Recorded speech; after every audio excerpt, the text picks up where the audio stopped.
And to further discuss this, we are joined by a panel live here in our Midrand studios, as well as on the phone line. Let's introduce them all. Udo Frus, who is the independent political analyst. Botsang Moiloa, who is a political analyst. Adil Inchabeleng, who is the Transform RSA president, joining us live here in studio. Then looking at our phone line, we have Mlodi Mkhize, who's from the ANC Youth League. A very good evening to you all. Thank you so much for your time here. We really do appreciate it. Let's first turn to the ANC Youth League, as they are in a rush. Mlodi Mkhize, what is your take on the matter?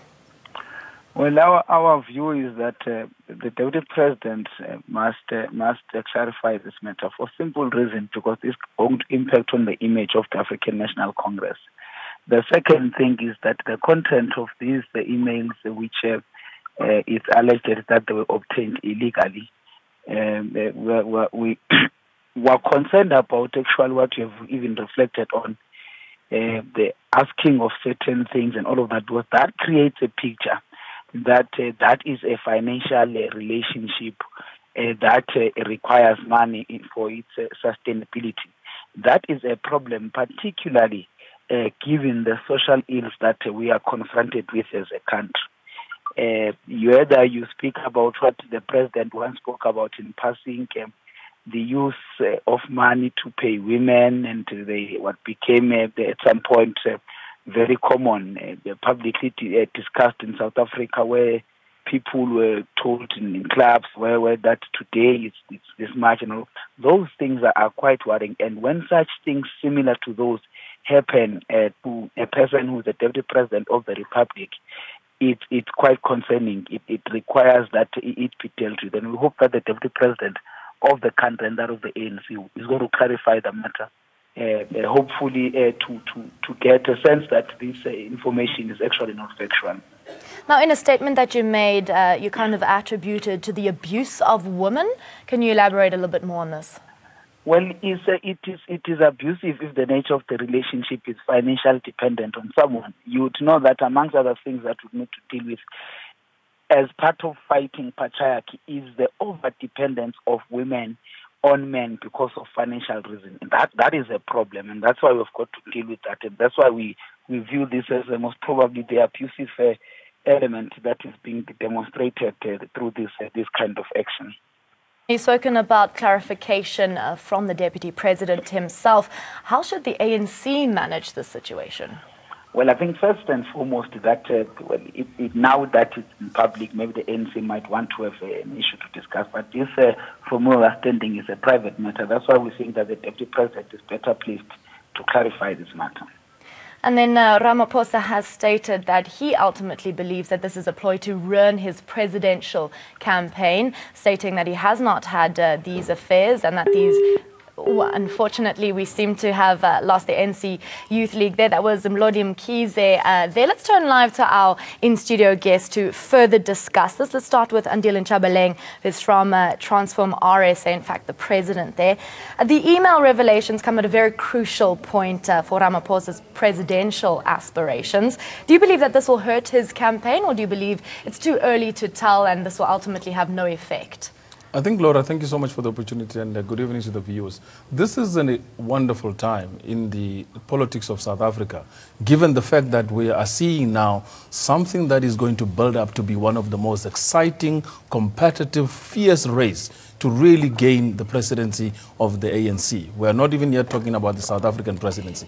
This is just the primaries leading up to the point where the December conference of the ANC will decide as to who becomes the president of the ANC. So the current situation happening, it is not new in politics, and it is not sacrosanct. In this case, President Cyril Ramaphosa, who is now the deputy president of the country, as well as the deputy president of the ANC, should not feel faced, because this is processes that ensue when you are actually contesting for political power. Remember, people are not going to be voting for somebody who is soft, who feels emotional whenever he's attacked, and who feels that his life should not be subjected to public scrutiny. So he will be subjected to an extreme level of public scrutiny, and things that are not normally going to be discussed. I mean, they will even discuss some of the most bizarre issues that will actually rise up as a result. So he should not be in a corner now feeling sorry for himself for having actually accepted to be nominated to contest for the position of being the president of the ANC. It is going to be fierce. There are more than 5 contestants who have stood up as far to actually claim the position. So everyone else within the movement is supporting and backing their particular candidate.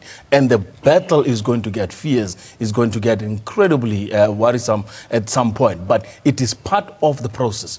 Right now, we are not seeing any bloodshed. This is not a bloodshed process. It is just a smear campaign, or it is to do with regards to giving each other some kind of a betting match. You know, you're really in a ring whereby you have to fight to your survival. And in this case, the one who fights to the point where they win the race is the one that is going to survive it. But at the point that we're watching the situation evolve, where we're already seeing touchy feelings coming from Cyril Ramaphosa's campaign as well as campaign managers, it's actually quite worrying. The race has not yet started. They're already complaining about taking hard punches, and they're not even defending the punches. They're doing quite a lousy job about managing the particular campaign. You know, from their point of view, Cyril Ramaphosa is an African man. Why are they not articulating and attributing African values and cultural systems and traditions within African perspectives that are completely silenced in this particular debate? Do you think perhaps there's a tactic behind that?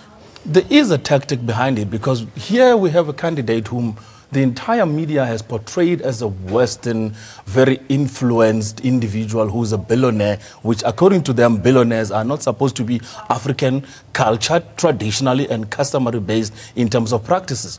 And they're trying to remove him from the identity of being an African candidate. He is still an African candidate, and he happens to be an African man who comes from an African village, family and people. Those kind of customs as well as traditions are part of his life. And I think media should start actually understanding that aspect of it. If you had been following social media today, I have never seen so many sad white people on social media that the image of Cyril Ramaphosa has been so tainted and they feel personally attacked, which is a very quite worrisome indication of where we're going politically. But Sam, I see you. I hear what Mr. Nchaveling is saying. By the way, good evening to the viewers. And my only worry about the African culture, tradition, and norm in this instance is that he never stood up and presented himself or declared himself as that norm, to say, I'm a polygamist. And anyway, there's a difference between being a polygamist and a person who has concubine, if I may call it that way, relationships and multiple of them. And, in an African culture, norm and tradition, if you want to take the second spouse, and I'm saying second spouse very carefully because we may have a woman who wants to take the second husband and the third husband. If you want to take the second spouse, you have to consult with the first spouse to say, this is my intention, this is what I want to do. So we cannot classify him along those lines. But I want to go back to the issue of his campaign people and campaign managers. Very disappointed, I must say, Lauren. I reread that statement 4 times, and I'm saying it's a shabby job. It's a very bad job done. I've put 7 holes on that statement, whereby I think some of the things could have not been said. The statement was too long. It failed to address the issues at hand. Do you have relationships with these women that I mentioned? It failed to actually address where the deputy president has been cornered. It went the highway and started talking about smear campaigns, but it's silent on who is driving these campaigns. Why are they driving these campaigns? Some of these alleged relationships have been said to have started more than 10 years ago. So why would it be a smear campaign today? But also, one critical factor of the official response of the deputy president's office is, on one hand, he says, or his office says, this is a private matter. I don't want to discuss private matters with the media and so forth. On the other hand, he says he will approach the Inspector General, which is the public office, to investigate taping and infiltration of his private emails that are being used for a private matter. So that was not a clever diplomatic or spin doctor move to say, it's a private matter, leave me alone, I don't know how to talk about it. But you want to use a public service office to deal with a private matter. Actually, we are shooting yourself on the foot. So I don't think the campaign managers as well as the spin doctors are really doing a great job. Mr. Ramaphosa himself, he's a lawyer by profession. They could have handled this thing better. They still haven't, to this moment, responded to the allegations. To this moment, they still haven't said, it is true these things are existing. He only conceded to one extramarital affair. And which was 8 years which ago, was 8 years he back. claims. And they did not respond. So I think, you know, if I reflect 2 months back, what the minister in the presidency, Mr. Jeff Radebe, the way he responded to the allegations and the story that broke out. Where is the story today? It died a natural death. But we know that Mr. Ramaphosa is the deputy president. He's campaigning to be the president of the ruling party. That's why there's a huge difference on this. But somebody asked, and you asked at the beginning, will this have an impact on his campaign? You know, sexual relationships as well as extramarital relationship and so forth have been part of politics in the world. The Bill Clinton case, the Italian Prime Minister, So Jacob Zuma himself, Nelson Mandela himself. It has been a norm. The difference is today, the person who is in the forefront of all this stood up a few months back and spoke on moral high ground against extramarital relationships, bless us, and side girlfriends and men who are having concubine relationships. That's where the difference is. You know, he has been very vocal about this whole thing and how men should conduct themselves towards young children, students, and so forth. So and that's where the difference actions is. seem quite contradictory. Mr. Frues, let's turn to you now. As you said off air, this is just the tip of the iceberg. The tip of the iceberg of the avalanche. Indeed. It has not even started rolling yet. Tell us more about what we can expect this avalanche to entail. The thing is, if it gets hot in the kitchen, get out of it. That's the simple message here. And do you see him doing that? Is he getting out of the kitchen? Trying Really, to? it's too early now. I don't think he can because there are too many interests involved. There is a situation where we have a picture, a program that's been worked out already for some time, and it's important to understand the real picture. What is involved? What capital is involved? What is a deep state? Who is actually talking to whom? Whom is consulting whom? And the various lobby groups that are involved behind the scenes. So I think that the powers at play a much bigger role than the voters out there. Now, Ramaphosa has run this narrative of a smear campaign. Why and who would be behind this? Impossible to say because there's no evidence. It's easy to comment if you've got factual evidence in your hand. But one thing that I found disturbing was in the Sunday Independent today, one of the ladies said, and I'll try and quote here, she said, no, she's got a professional relationship with Ramaphosa, and she is delivering a service for him as heading the company, which is still running on properties in Limpopo province, in Gauteng province, and in the Western Cape province. So my question is here, is there a conflict of interest between Ramaphosa's private sector interests and his public sector interests? Will he overcome that? How will he serve both sides of the stick, of the candle? So that is my question here. That is more important than having a scandal of sexuality. Indeed, and will he overcome this? We are turning now to Carl Niehaus, who is on the phone line. A very good evening to you. Thank you so much for joining us. He is an MKMVA NEC member. Firstly, what is your take on the matter as the MKMVA? Well, good evening. Well, MKMVA is really not interested in conducting the presidential election campaign for the ANC at this level because that is really to find ourselves now down in the gutter. If anyone else finds himself there, let us not join whoever that person is. We want to see a campaign where we will discuss the policies of the African National Congress, and we want to see a campaign where we measure the capabilities of the person that should be elected as president who is able to implement those policies. That is what we've said all the time. That is why we have proposed Comrade Nkosazana Dlamini Zuma as our presidential candidate and why we stand firmly behind her, because we believe that she's the best candidate and that in her own campaign she has studiously avoided any attack on any other candidate. She has consistently concentrated on her policy positions, and we want to reaffirm those policy positions because they are radical economic transformation policies which are meant to bring a true change to the lives of the people of South Africa.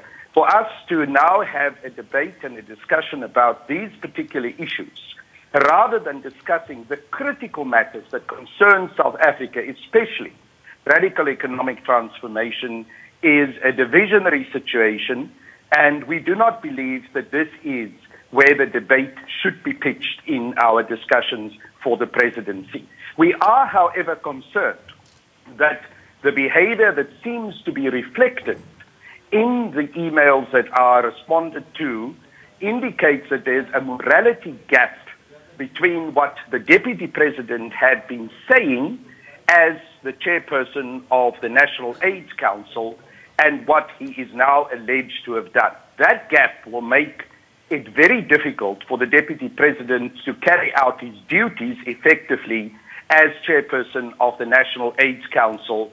But that is a concern that we raise with regards to his ability to function in the position where he finds himself at the moment.